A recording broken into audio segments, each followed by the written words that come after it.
तो चलिए अलग अलग सीटों पर क्या हाल है चलते हैं हम अपने संवाददाताओं के पास। सबसे पहले जमुई, जहां से रोहित सिंह हमारे साथ जुड़ रहे हैं। अ, जिस तरह के गठबंधनों के बीच लड़ाई वहां पर इस समय चल रही है बिहार में, जमुई खासकर लोक जनशक्ति पार्टी के लिए इतने दिन तक चिराग पासवान भी अपना प्रचार छोड़कर वहां पर विराजमान रहे कि एक एक सीट इस समय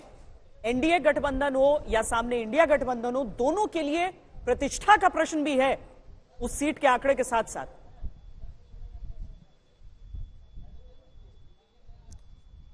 जी बिल्कुल श्वेता, देखिए लड़ाई यहाँ पर भले ही चिराग पासवान के जीजा जी लड़ रहे हो मैदान में, अरुण भारती, लेकिन एक असल अगर आप पूछिए तो मैं बार बार कह रहा हूँ प्रॉक्सी कैंडिडेट जो है वो चिराग पासवान ही है, क्योंकि पिछले 2 बार से वो यहाँ पे सांसद रहे हैं और इस बार भी पूरा प्रचार प्रसार चिराग पासवान ने ही किया है और उनके साथ साथ अरुण भारती जो कि मुख्य उम्मीदवार हैं वो नजर आए हैं। यानी कि यहाँ पर दाव पे जो है वो प्रतिष्ठा चिराग पासवान की लगी है, क्योंकि वो तो अब हाजीपुर शिफ्ट हो गए हैं, वहां से उनको चुनाव लड़ना है, लेकिन वो यहां से अपने जीजा जी को जिता पाए ये उसके लिए महत्वपूर्ण है। बहरहाल लड़ाई तो चल रही है मैदान में, लेकिन वोटिंग भी जो है श्वेता उस वक्त देखी जा रही है। हालांकि जमुई में पिछले 4 घंटों में अब तक केवल 20% ही वोटिंग हुई है, लेकिन भरी दोपहरी के बावजूद पारा तकरीबन 40 डिग्री पहुंच चुका है। उसके बावजूद कुछ लोग जो है बूथ पर लगातार पहुंच रहे हैं, अपने मत का प्रयोग कर रहे हैं। और जैसा कि आप बता रही थी, जाहिर सी बात है बिहार में आज 4 लोकसभा सीटों पर जो है वो वोटिंग हो रही है और चिराग पासवान गाली कांड का जो पूरा मुद्दा जो सामने आया है वोटिंग से ठीक 48 घंटे पहले, इसका भी माना जा रहा है कि खासा असर जो है देखने को मिल सकता है कि जिस तरीके से तेजस्वी के उस सभा में चिराग पासवान को भद्दी भद्दी गालियां दी गई थी, उसको भी एनडीए ने जबरदस्त मुद्दा बनाया, चुनाव आयोग तक शिकायत कर दी है इस पूरे मामले को लेकर। तो ऐसे में अब अरुण भारती जो मानते हैं कि उन्हें कहीं ना कहीं लोगों का एक सिंपैथी वोट भी जो है जरूर मिलेगा, क्योंकि जिस तरीके के शब्दों का प्रयोग किया गया था चिराग पासवान की मां बहन के लिए, वो जाहिर सी बात है एक चुनावी मुद्दा भी मतदान से ठीक पहले बन चुका है। श्वेता, नागौर चलते हैं अब, राजस्थान के, जहां से पीयूष हमारे संवाददाता जुड़ रहे हैं हमारे साथ। यहां पर हनुमान बेनीवाल चुनाव लड़ रहे हैं, लेकिन बड़े कांटे की टक्कर नागौर में भी बताई जा रही है। पीयूष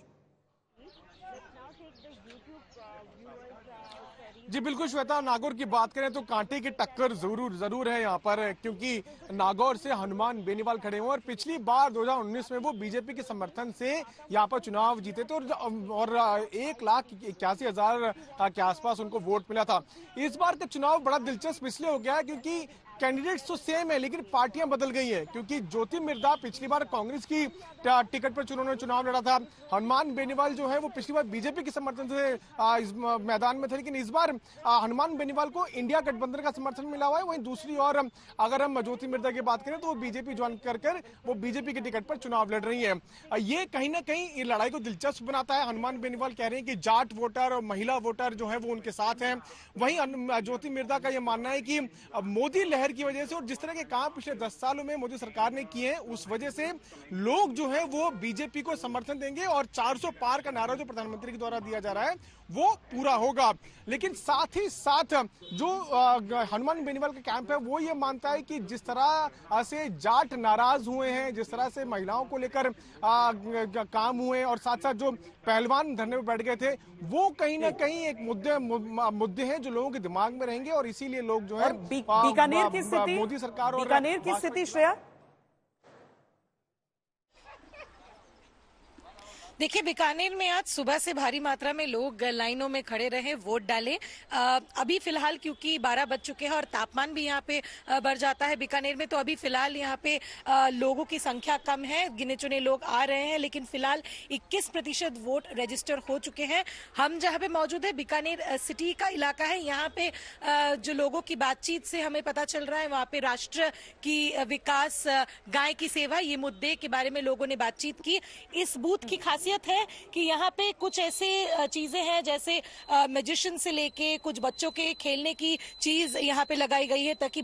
कई बार ऐसे देखा गया है कि पेरेंट्स जो है वो वोट डालने से पहले सोचते हैं कि बच्चों को कैसे ले जाए, तो उनको रिझाने के लिए ये सिस्टम आप ये अनोखी एक बूथ में बीकानेर में देखने को मिली है। कुल मिला के लोग वोट डालने सुबह बहुत ज्यादा और भारी मात्रा में आए, लेकिन चुनाव आयोग की तरफ से बड़ी कोशिशें होती हैं, इस तरह की चीजें, मॉडल बूथ में भी कुछ और नई चीजें प्रयास किए जाते हैं, तो जाइए उनके भी प्रयास का सम्मान रखिए, वोट डालिए।